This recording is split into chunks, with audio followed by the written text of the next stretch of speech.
마가복음 8장 22절에서부터 26절 말씀까지 한 절씩 교독하겠습니다. 벳세다의 이름에 사람들이 맹인 한 사람을 데리고 예수께 나와 손 대시기를 구하거늘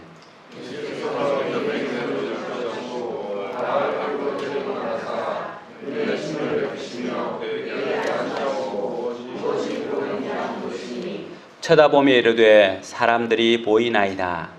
나무 같은 것들이 걸어가는 것을 보나이다 하거늘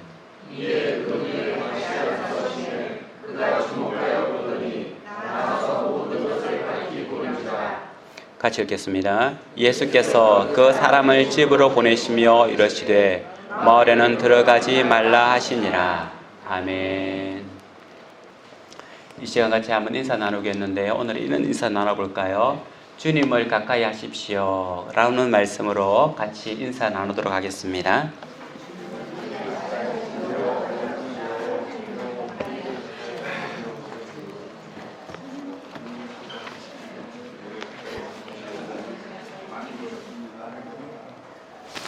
주님을 가까이 하라 그리하면 너희를 가까이 하시리라 라고 하는 야고보서 말씀이 있습니다. 그 말씀에 기반하여서 인사를 나누었습니다. 몇 년 전에 뮤지컬로서 굉장히 유명한 명성황후라고 하는 뮤지컬을 본 적이 있습니다. 그러니까 스페셜 VIP석은 얼마냐 하면 15만 원이라서 저희 집사람과 보기 위해서는 30만 원이 필요했어요. VIP석에 앉았을 리가 없죠. 우리는 제일 S석이라고 하는 석에 앉았는데요. 그 비용만 해도 할인 받아가지고 부부가 한 10만 원이었던 것 같아요. 그래서 우리는 설레이는 마음으로 그래도 우리나라에서 제일 유명한 뮤지컬이니까 명성황후를 볼 수 있겠다. 그것도 좋은 장소에서 볼 수 있겠다 싶어서 이제 티켓을 가지고 우리 좌석을 가지고 앉았는데 어디겠습니까? 3층 저 끝이었는데 진짜 그때 우리나라 최고의 뮤지컬 배우 김소연 씨가 명성황후로 나와가지고 멋진 노래를 불렀는데요. 그 사람의 사이즈가 이만해 보이더라고요. 참 멀리 있는데 표정도 그리고 그 사람의 어떤 몸에서 나오는 어떤 뮤지컬 느낌이 있어야 되는데 표정, 연기가 전혀 느껴지지 않는 그러면서도 그 소리에 그냥 계속해서 잘 듣기 위해서 집중했던 기억이 있습니다. 3층 그리고 나서 이제 쉬는 시간 잠깐 쉬는 시간 됐잖아요. 보니까 VIP석에 자리가 많이 비었어요. 가면 좋겠다라는 마음이 있는데 갔다가는 좋은 소리 못 들을 것 같고 해서 그냥 그 자리에서 지켜봤는데요. 빈자리를 보면서 야 갔으면 좋겠다 그런 마음이 들었습니다. 왜냐하면 너무 흐릿하니까 너무 잘 보이지 않으니까 그 노래 잘한다는 사람 뮤지컬에 있어서 우리나라 최고라고 하는 사람의 표정, 연기, 감정 이런 것이 전달이 안 되더라고요. 그래서 가까이에서 봤으면 좋겠다. VIP석은 얼마나 좋을까. 그 사람이 전달하고 싶은 감정 느낌을 그대로 받아들일 건데 얼마나 좋을까라고 하는 마음으로 뮤지컬을 본 적이 있습니다. 영적 세계도 이것과 같습니다. 하나님을 가까이서 봐야 우리가 하나님의 세계를 더 잘 알 수 있고 하나님과 더불어 살 수가 있습니다. 그래서 저희가 조금 전에 인사를 나누었던 야고보서 4장 8절 말씀에 보면 하나님을 가까이 하라. 그리하면 너희를 가까이 하시리라 라고 말씀하고 있습니다. 신앙은 하나님 앞에 가까이 나가는 거예요. 한 걸음 더 나가는 겁니다. 하나님을 믿기 위해서는 하나님을 분명히 봐야 하는 거죠. 오늘 말씀은 이런 말씀을 배경으로 하고 있습니다. 예수님께서 벳세다 지역으로 가셨는데요. 이 벳세다 지역은 우리가 잘 알고 있는 것처럼 오병이어의 기적, 물고기 2마리와 떡 5개로 5,000명을 먹였던 기적이 일어났던 곳이 벳세다 지역이었습니다. 그곳에 몰려들었던 많은 사람들이 예수님을 보고 왕으로 모시려고 했죠.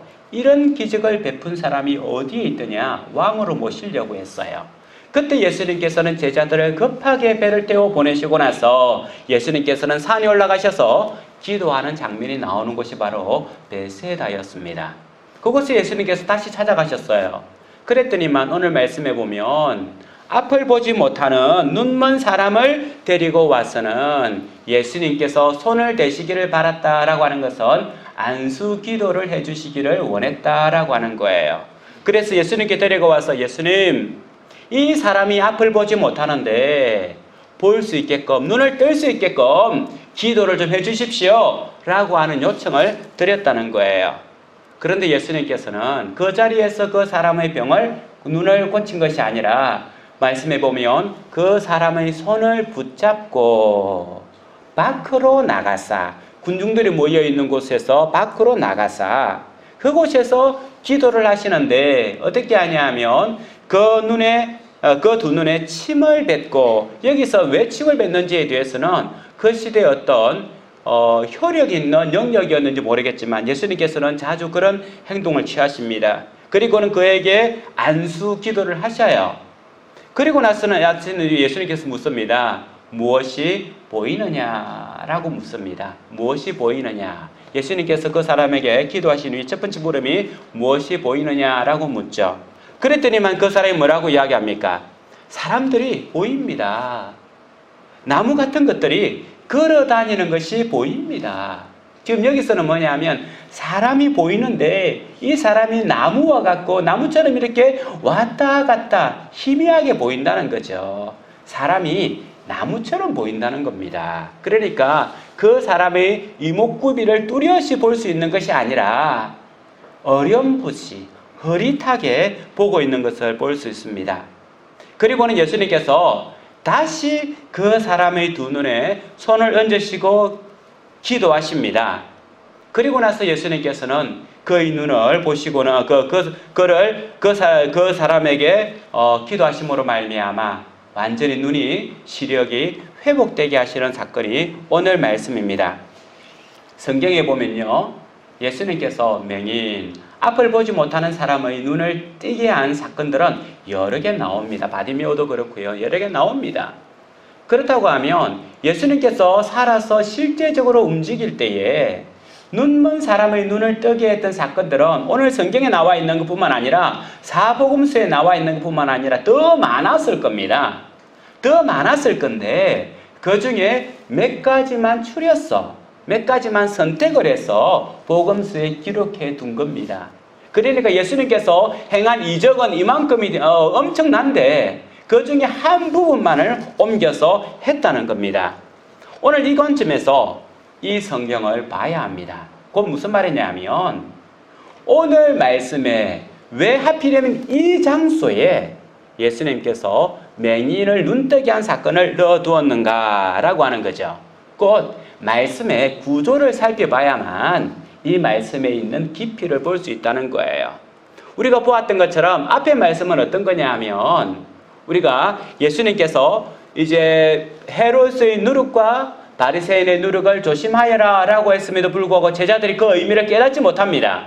그러니까 예수님께서 말씀하시기를 너희가 눈이 있지만 보지를 못하는도다 라고 말씀하시는 거예요. 8장 18절에 보면 너희가 눈이 있어도 보지 못하며, 마가복음에서는 조금 앞에다가 눈이 있어도 보지 못하는 제자들을 꾸짖고 있어요. 그리고 나서 이 다음 말씀, 이 맹인을 눈뜨게 한 사건 다음의 말씀이 뭐냐면 예수님께서 가이사랴 빌립보에서 제자들에게 묻습니다. 너희가 사람들이 나를 누구라 하더냐라고 할 때에 제자들이 예수님을 가리켜서 어떤 사람은 엘리야 그 선지자 중에 한 사람이요, 어떤 사람은 죽은 세례 요한이라고 하더이다라고 하니까 예수님이 제자들에게 너희는 나를 누구라 하느냐라고 했을 때 베드로가 주는 그리스도십니다 라고 하는 고백들을 하는 거죠. 곧 이 말씀은 어디에 끼어 있냐 하면 앞을 보지 못하는 눈멀다라고 꾸짖는 그 장면과 제자들이 눈이 떠있는 장면, 이 사이에 끼어 있는 것이 바로 맹인을 눈뜨게 한 사건이라는 겁니다. 예수님께서 행했던 기적을 그냥 그대로 기록했던 것이 아니라 마가복음을 기록한 마가가 이 말씀을 통하여 분명히 말씀하려고 하는 하나님의 메시지를 담고 있는 구조라고 하는 거예요.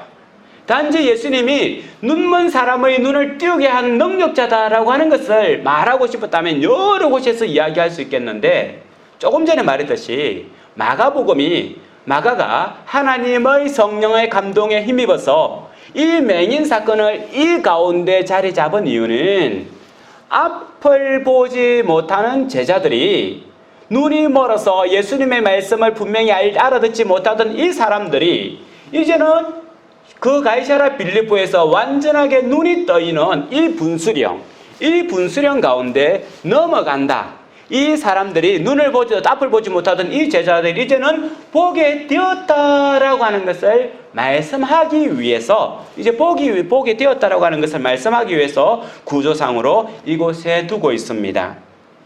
눈을 떠서 이제는 천국 소망과 하늘 소망을 바라보게 된 이 분수령이 있다는 거죠.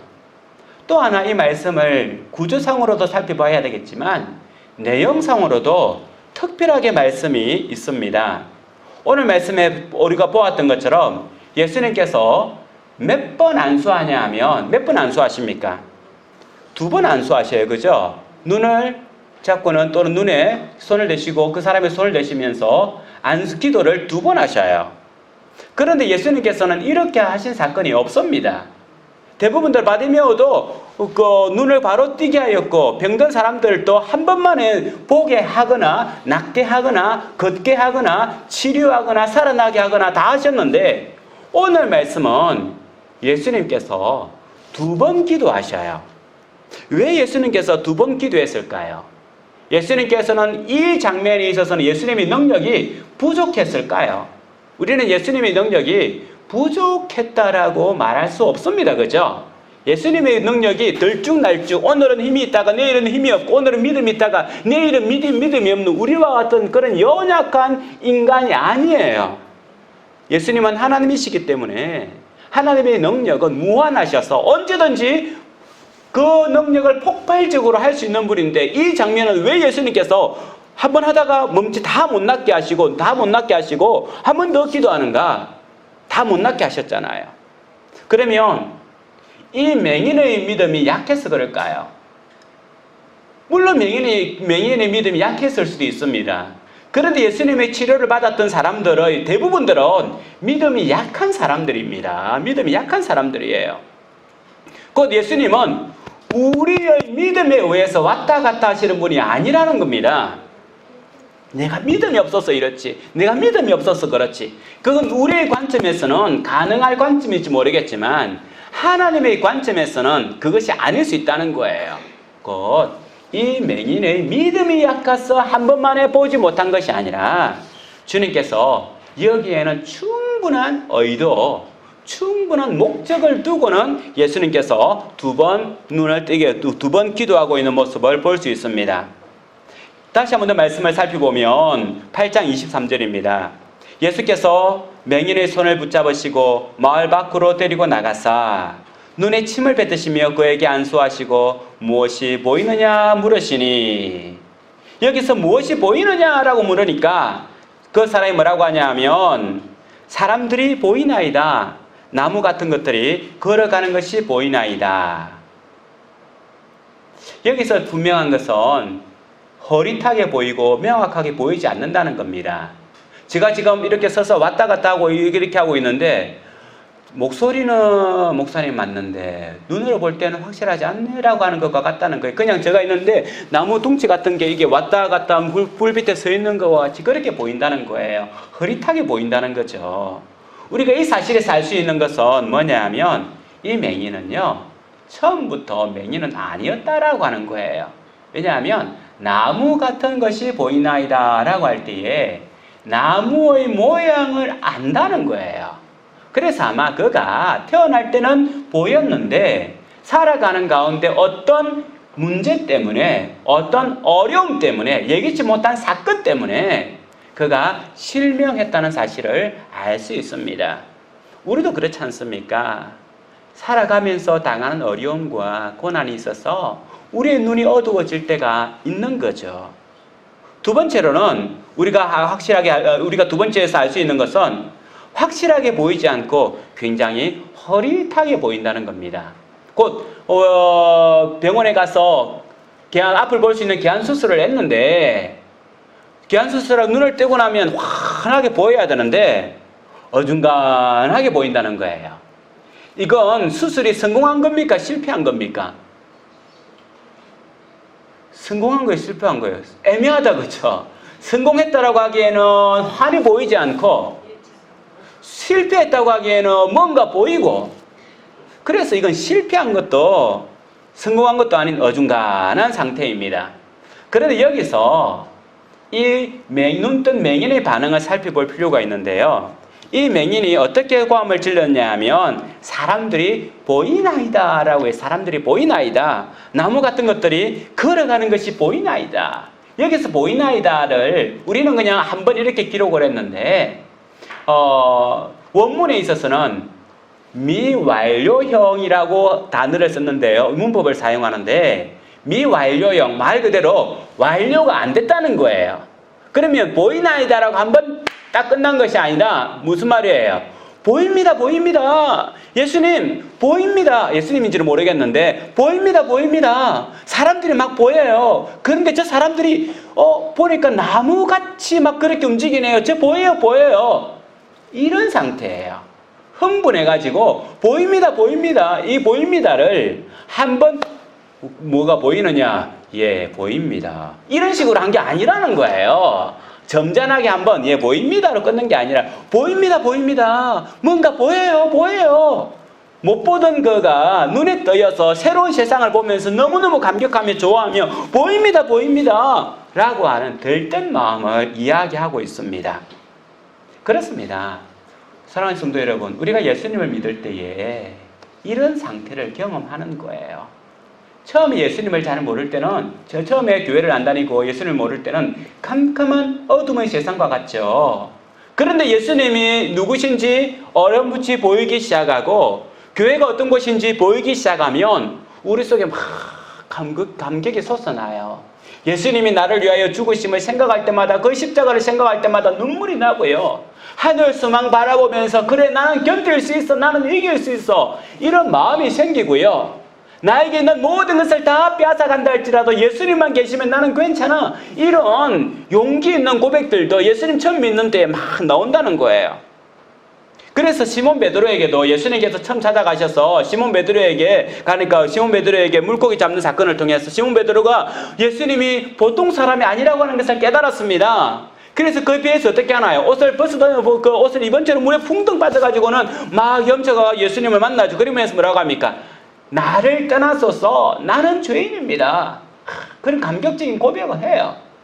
주님, 그 놀라운 주님 앞에 나는 정말 바퀴벌레 와 같습니다. 이 더러운 존재 앞에 당신이 어떻게 나타났습니까? 나를 떠나십시오. 당신 앞에 나는 도저히 있을 수 없는 너무너무 초라한 존재입니다 라고 고백을 했습니다. 처음 예수님을 믿을 때에. 빌립이 나다나엘을 찾아와가지고 뭐라고 이야기하냐면, 우리가 그 일을 만났다, 우리가 그 일을 만났으니 요셉의 아들 나사렛 예수다 라고 하면서 와보라 라고 이야기합니다. 빌립이 예수님을 하고 나서 자기 친구 나다나엘가 와봐라, 내가 메시아를 만났다, 막 감격해가지고는 막 친구에 가서 그렇게 이야기한 거예요. 우리가 잘 알고 있는 것처럼 시몬과 그 형제 안드레에게 찾아갔을 때 어떻게 합니까? 그들이 그물을 버리고, 그들이 먹는 먹거리를 먹는 것을 생산하니 그물을 버리고 그물 깊다가 예수님을 따랐지 않습니까? 그리고 요한도 어떻게 합니까? 그 아버지와 배를 버리고 그 요한과 야고보는 예수님을 따랐다라고 말씀하고 있죠. 사랑하는 성도 여러분, 예수님의 제자들도 처음에는 이런 감격으로 따랐던 사람입니다. 그들의 먹거리를 해결해주는 그물을 던져버리고 생업을 던져버리고, 그리고 그들의 보호처가 되는 아버지의 보호를 내버리고 배를 버리고 미래의 힘이 되는 미래를 보장하는 생업을 내다버리고 예수님을 따랐던 사람들입니다. 그런데 예수님께서는 그 상태를 뭐라고 이야기합니까? 흐릿하게 보는 1차적 상태라고 우리에게 말씀해 주고 있습니다. 우리가 처음 예수를 믿으면 이런 감격이 있죠. 뜨거움이 있습니다. 그렇습니다. 주님께서 우리에게 처음 다가오는 1차적 상태에서는 주님은 자신이 어떤 분이신지를 우리에게 조명해주는, 빛을 보여주는 상태예요. 그렇기 때문에 전혀 앞을 보지 못했던 캄캄한 시절에서, 캄캄한 시간에서 빛이 들어오니까 완전 인생이 바뀌는 거죠. 그래서 1차적 상태는 그렇습니다. 그런데 조금 전에 말씀을 보았던 것처럼 예수님께서는 1차적 상태, 어림푸다하게 아는 그 상태가 아니라 주님께서는 2차적 상태에 들어갑니다. 그 맹인에게는 어쩌면 이 상태가 괜찮았는지 모르겠습니다. 앞에 전혀 볼 수 없었던 그가 앞이라도 이렇게 어렴풋하게 볼 수 있는 게 좋았을지 모르겠습니다. 하지만 주님께서 원하시는 것은 이 상태가 아니라 완전하게 보는 상태였어요. 그래서 맹인이요, 예수님에게 어렴풋하게 보입니다. 주님, 저를 좀 더 확실하게 보게 해주십시오 라고 말하지 않아요. 요구하지 않아요. 어쩌면 이 사람은 여기에서 만족하고 살고 싶었을지 모르겠습니다. 대부분의 그리스도인들은 그래요. 여기까지가 좋사오니 그냥 내가 교회 나와서 예배 드리고 찬양 드리고 할 수 있을 만큼 할 수 있는 게 좋으니 더 이상은 저에게 손댈 필요가 없습니다 라고 하는 것이 일반적 고백입니다.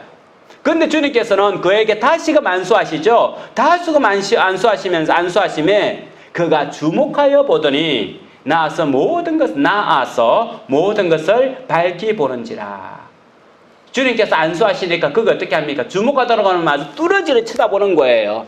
이제 사람을 뚫어지게 쳐다봅니다. 뚫어지게 쳐다보여요.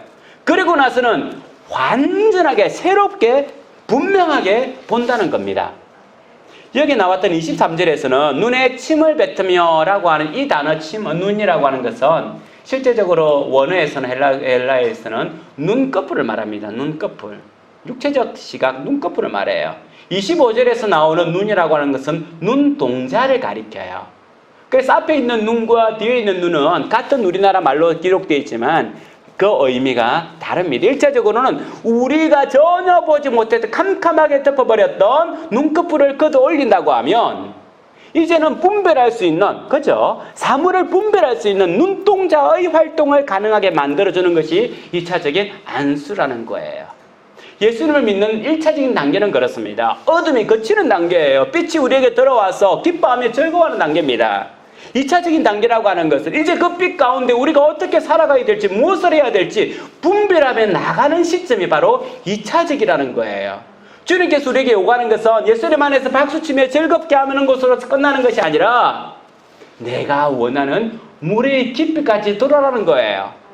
사람들은요, 수영 못하는 사람은 물가에다 튜브만 던져줘도 좋아해요. 그죠? 이제 8월달 여러분들 바닷가에 갈 건데요. 바닷가에, 해안가에서 그 물놀이 하는 사람들은 튜브 하나 속에서 그냥 안에서 첨벙첨벙하고 놀아요. 근데 수영 잘하는 사람은 그 튜브 가지고 놀겠습니까?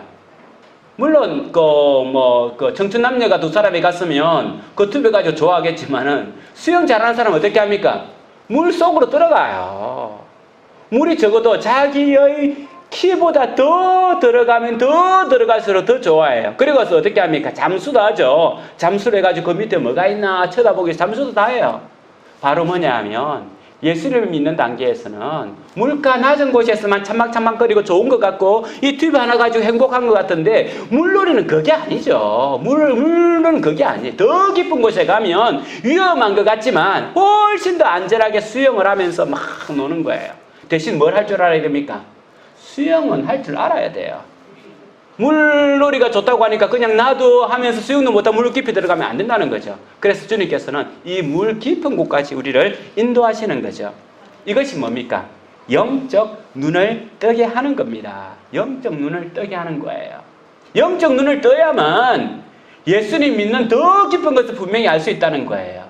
예수님께서는 1차적으로는 육체의 눈을 뜨게 함으로 말미암아 주님이 어떤 분이신지에 대한 것을 알았다면 이제는 영적 눈을 뜨게 함으로 말미암아 주님께서 원하는 것이 무엇인지를 알게 한다는 겁니다. 주님이 원하시는 것이 무엇인지. 열왕기하에 보면 6장 17절에 보면 이렇게 기록하고 있습니다.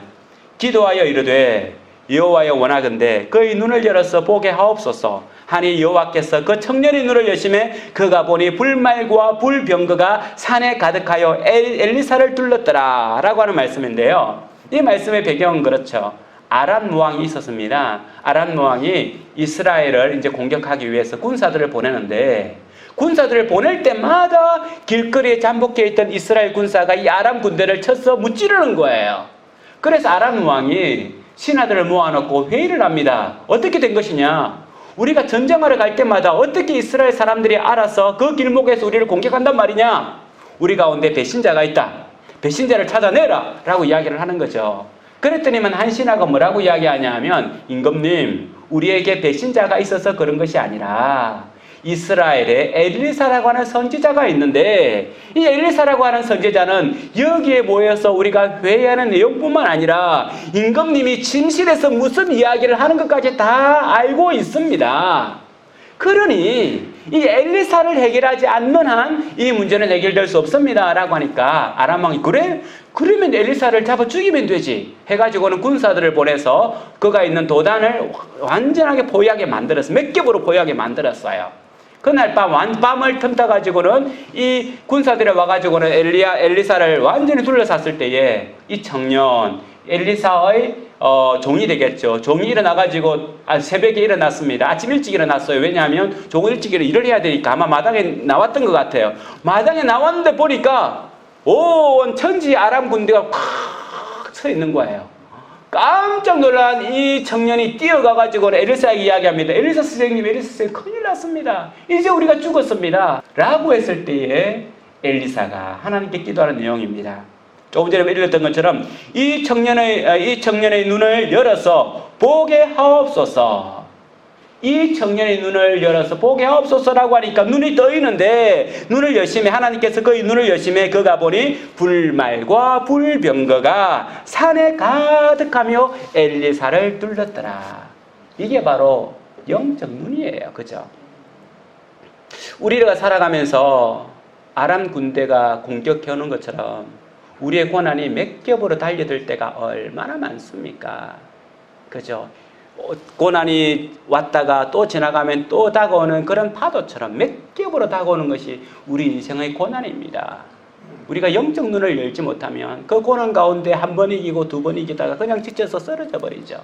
그런데 우리의 눈을 열어 영적 눈으로 하나님께서 우리에게 보내주신 그 불말과 불병거를 볼 때에 그 어떤 공격과 그 어떤 아픔 가운데서도 능히 견딜 수 있는 게 그리스도인들입니다. 우리는 고난의 문제가 아니라 영적 눈을 가져야 합니다. 하나님께서 나에게 원하시는 것이 무엇인지를 바라보는 영적 눈을 가져야 합니다. 1차적인 상태는 육적 눈이 열려서 주님 한 분만으로 나는 좋아요, 주님 한 분만으로 나는 즐거워요 라고 했다고 한다면, 2차 영적 상태는 주님 나에게 원하시는 것이 무엇이죠? 아버지께서 뜻하시는 것이 무엇이죠? 라고 묻고 들어가는 것이 두 번째 영적 영안입니다. 그래서 요한복음 17장 3절에서는 예수님께서 뭐라고 말씀하셨냐면, 영생은 곧 유일하신 참 하나님과 그가 보내신 자 예수 그리스도를 아는 것이니라. 안다고 하는 건 뭐예요? 하나님의 뜻, 예수 그리스도의 뜻을 아는 것. 이것이 바로 영적 눈이라는 겁니다. 우리 성도님들에게도 바로 이것이 있어야 돼요. 영적 눈. 아버지의 뜻이 무엇인가? 우리 주님의 뜻이 무엇인가? 이 영적 눈을 떠야만 가능하다는 겁니다. 우리가 잘 알고 있는 욥도 알고 있습니다. 우리가 잘 알고 있는 것처럼 욥은 고난 가운데 승리한 대표적인 인물이죠. 그가 가지고 있던 모든 재산들은 다 사라져버리고, 그리고 불타버리고, 다 동물들에 찢겨져 버리고, 그의 자녀들도 무너지는 집에 깔려서 다 죽어버리고, 그의 몸도 병들고, 그의 아내도 그를 구박하고, 더 이상의 소망이 없을 때에 그가 부른 노래가 뭡니까? 욥기서 23장 8절 9절 10절에 보면 이렇게 기록하고 있습니다. 그런데 내가 앞으로 가도 그가 아니 계시고 뒤로 가도 보이지 아니하며, 그가 왼쪽에서 일하시나 내가 만날 수 없고 그가 오른쪽으로 돌이키시나 내가 배울 수 없구나. 이 욥이 얼마나 답답한 마음이 있습니까? 내가 주님을 만나기 위해서 앞으로 가봐도 주님께서 계시지 않고, 뒤에 계시나 싶어서 뒤로 가봐도 계시지 않고, 그리고 왼쪽에서 일한다고 하는 것 같은데 그분을 만날 수도 없고, 오른쪽으로 돌이켜봐도 그분을 만날 수 없구나. 사실은 이게 고난 가운데 있을 때의 표현입니다. 주님이 있다고 하는데 내가 앞으로 주님을 만나기 위해서 가는데도 불구하고 주님이 없는 것 같고, 혹시나 뒤에 계신가 싶어서 뒤를 돌아봐도 그곳에도 주님이 없는 것 같고, 누군가가 주님이 오른쪽에 있다고 해서 오른쪽으로 가봐도 주님이 안 계시고, 돌이켜 왼쪽으로 가봐도 주님이 계시지 않는 이 우주 가운데 자기 혼자만이 동떨어져 있는, 자기 혼자만이 서 있는 것 같은 것이 바로 이 고난의 순간에 느끼는 감정이에요. 그리고 나서 10절에 그가 뭐라고 고백합니까? 욥기서 23장 10절 말씀을 같이 찾아서 읽어보도록 하겠습니다. 같이 읽어보겠습니다. 우리가 잘 알고 있는 말씀인데요, 가슴에 새기면서 한번 더 읽어보겠습니다. 시작. 그러나 내가 가는 길을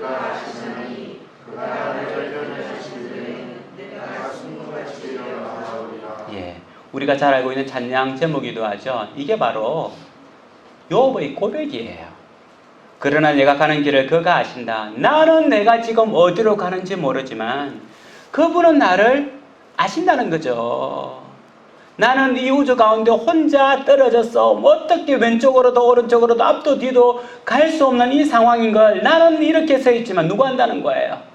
주님이 아시나니. 주님이 안다는 거예요. 영적 눈을 들어서 주님이 아신다라고 하는 신뢰, 주님이 아시나니 그가 나를 단련하신 후에는, 나를 단련하신 후에는 이런 거예요. 나를 단련하신 후에는 순금같이 나오리니. 정한 금, 깨끗한 금으로 만드는 과정. 이게 우리가 받는 고난의 이유입니다. 이것이 주님께서 2차적인 영적 상태로 이끌어가는 주님의 모습이에요. 우리 모두는 1차적 상태에서 어림부다지만 그냥 주님만으로 나는 좋아요 하면서 그냥 펄쩍펄쩍 어린아이와 같이 물가에서 튜브 가지고 놀고 싶은 우리의 마음이지만 주님의 마음은 안 그래요. 더 깊은 곳으로, 더 나은 곳으로, 더 높은 곳으로, 더 좋은 곳으로 이끌어가는 것이 주님의 모습이라는 거죠. 그래서 이 모든 것을 견딥니다. 특별히 욥은 그러면서 너무너무 고난스러웠기 때문에 뭐라고 이야기합니까? 주님, 차라리 저를 만들지 않았으면 좋을 뻔했습니다. 내 어머니가 나를 낳던 그날 천둥번개가 쳐가지고 내가 그냥 죽었으면 좋을 뻔했습니다.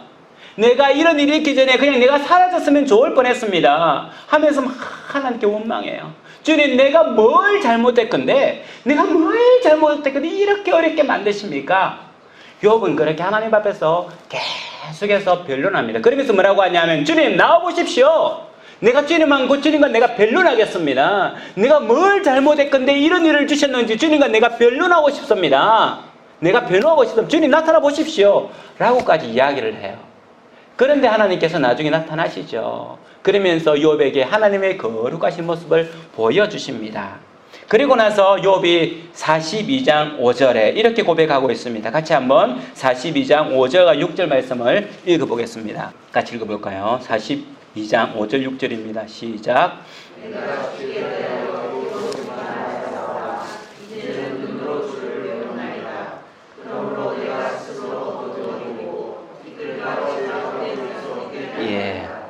딱 이렇게 나오는 거예요. 하나님께서 나타나셔서 내가 하늘의 별들을 만들 때에 너가 보았느냐? 내가 이 지구를 창조할 때 너가 있었느냐? 라고 하시면서 하나님의 모습을 보여주니까 뭐라고 이야기하냐면, 내가 죽게 대하여 귀로만 듣기 하였는데 귀로 듣기만 하였사오나 이제 눈으로 주를 봅니다. 왜 욥이 옛날에는 하나님을 몰랐어요? 알았죠. 하나님을 깊이 알았습니다. 하지만 뭐라고 이야기합니까? 그때는 내가 주님을 귀로만 알았던 시절이었습니다. 이제는 내가 주님을 눈으로 봅니다. 영적 눈이 확인하게 열렸다는 거예요. 내가 눈으로 주를 뵙습니다. 내가 주님을 눈으로 뵙습니다.